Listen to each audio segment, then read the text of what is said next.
Hey guys, welcome back to my channel. So here on this channel, we talk about everything keto / low carb. Also, I'm on a journey to lose 100 pounds. So far, I'm down 44 pounds since February. That is when I had my beautiful baby girl. I am postpartum. So today I'm going to be talking to you a little bit about like keto adaptation as well as like keto flu. So if that's something you're interested in learning more about, stay tuned.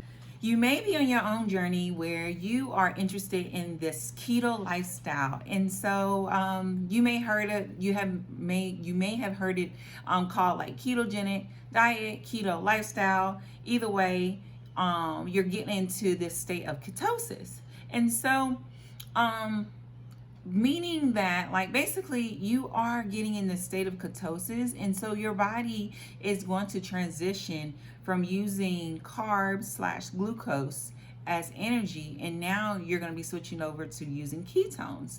And so your body is so used to using those carbs as energy for your body, that now that you started this ketogenic lifestyle, you're going to now start using ketones as your preferred method to fuel your body for energy. Okay, before I get any further into this conversation, I want to make it very clear this is a nutritious ketosis. So it's kind of like prolonged fasting, and it's a nutritious ketosis. I know sometimes people get confused about the diabetic ketosis, and that's not the same thing. With the diabetic ketosis, you're gonna have a high, very, very high blood sugar. I'm talking around 200 and higher, and your ketones will be a lot higher also, and your blood pH level will also change during that aspect.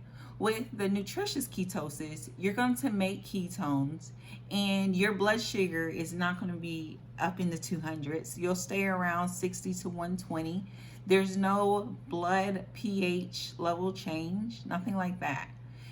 So I just want to make that very clear before I move on into conversation. Okay, let's get into it. So, okay, as you're starting this lifestyle, it's completely different than what you're used to. You're changing your food habits, and hopefully you have a goal of making this kind of like a lifestyle for yourself until further, notice.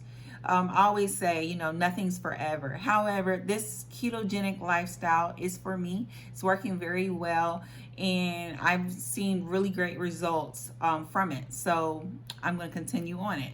So with that being said, I had to go through a process where my body went from being used to consuming carbs and getting my energy to now consuming, now being in a state of ketosis, having those ketones made, and then that fat ketone being the main source of my energy. So as I'm moving on, so a part of that journey is just your body like getting used to that. And so I think of it like learning a new language. So say you speak English, right? So you learn this language of English, and you've been speaking it since your first words as a baby. And so say you want to learn a new language, which might be Spanish, French, Russian, whatever language that you want to choose. So you're not going to wake up the next day and all of a sudden you know how to speak Spanish or Russian or French the next day. And so you want to think of getting into the state of ketosis the same way. You may start and adapt very quickly to being in a state of ketosis, but the goal is for you to be able to do this long term. And so it's gonna take practice, or as far as like a language, but it's going to take you consistently living the lifestyle of what you're choosing to do as far as for ketosis. Okay, so during this journey of converting over to using fats as your energy source, you're going to go through this process called Keto Flu. And basically what happens during Keto Flu is your body's just getting adjusted to the new lifestyle that you've adapted. things like your electrolytes will shift during this transition. And so that's kind of what I'm going to be mainly addressing today. Some common symptoms during keto flu are headache, nausea, mental fogginess, muscle cramps, fatigue, feeling lightheaded. Quite a few ways to speed up this process of going through the adaptation and really transitioning out of that keto flu. But the one that I'm going to address, which I think is the most important, is keeping track of how much water you're drinking as well as your electrolytes. So first, let's talk about just your water consumption. So when you're transitioning over to this keto lifestyle, you're going to notice like within the first week, you're going to drop like 10 pounds. And I'm going to go ahead and tell you that that's going to be mostly water. So with this lifestyle, it triggers your insulin to drop. And what happens is it triggers the kidneys to just let go of water. And so I don't know about y'all, but in my first week, I dropped like 10 pounds. And I know it was due to the water that was just being excreted out of my body. So just because you're losing water doesn't mean that you shouldn't go ahead and drink more. Don't be afraid to drink water because, oh, you're going to gain weight back, this and that. That's just not a good way to think about it. You need to stay hydrated. It's so important to stay hydrated. You want to keep your body fueled and your muscles supple and all that good stuff. It's just very important. And like I mentioned, a part of the keto flu is muscle cramps. And so if you're not getting that water, you're going to need it. So yeah, so please drink your water so you can stay nice and hydrated.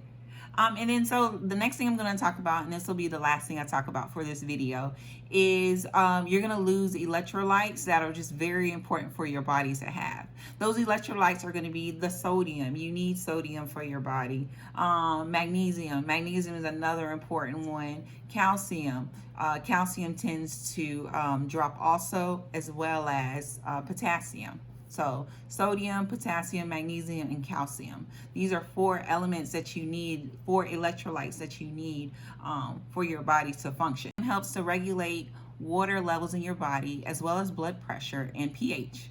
With potassium, potassium is very important in regulating your heart rhythm and also normalizing your pH, and it helps to build proteins in your body. Magnesium is also important because it's going to help regulate nerve and muscle function, as well as to help support a healthy immune system and regulate your blood glucose levels. And also with calcium, it's going to be great for cardiovascular health.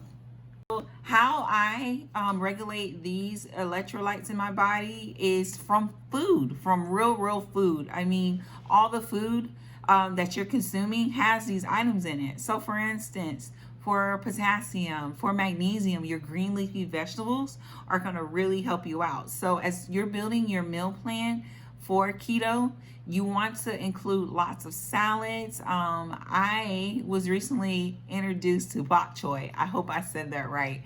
But I've been trying to supplement with that. I have a lot of salads. You'll see me eat like spinach. I'll try to even make like spinach egg muffins with cream cheese, different things like that. And so with calcium, I'll consume a lot of different cheeses for that. And then for sodium, you know, your sea salts, that's great for that. So I hope this video was pretty helpful with explaining keto flu and going through that process. I think I'm out of it. I think I'm pretty sure that I'm out of it. I don't know if I'm completely keto adapted. They said the research shows that it just varies from person to person. And I don't measure my ketones right now. I found in the past when I did keto before, I became very obsessive over measuring. So I just keep track of my net carbs, and I try not to go over 50. That's just where I'm at right now.